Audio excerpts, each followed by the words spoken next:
तर कर्जमाफीच्या मुद्द्यावरून अजित पवार भडकलेत। धाराशिवमध्ये पूरग्रस्त शेतकऱ्यावर दादा भडकलेत। प्रश्न विचारणाऱ्या शेतकऱ्यावर अजित पवार भडकल्याचं पाहायला मिळतंय। सगळी सोंग करता येतात, पैशाचं नाही, अजित पवार यांनी शेतकऱ्यांना उत्तर दिलंय। मोठी बातमी आपण पाहतोय। प्रश्न विचारणाऱ्या शेतकऱ्यावर अजित पवार भडकल्याचं पाहायला मिळतंय। सगळी सोंग करता येतात, पैशाचं येत नाही असंही त्यांनी म्हटलेलं आहे।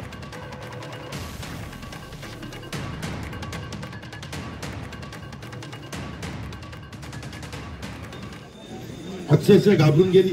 तिथनं मी सूत्र फिरवून म्हणजे आम्ही काही झोपा काढल्या नाही।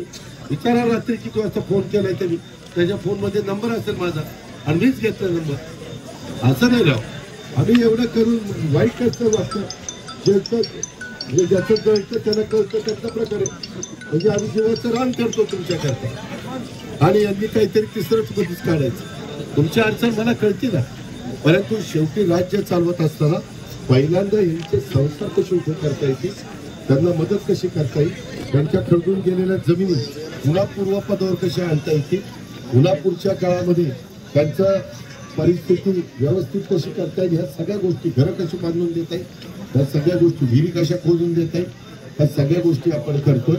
तुमचे पण वेगवेगळ्या मागण्या, त्या मागण्यांच्या करता देखील आम्ही निश्चितपणे काही ना काही मार्ग काढण्याचा प्रयत्न करू।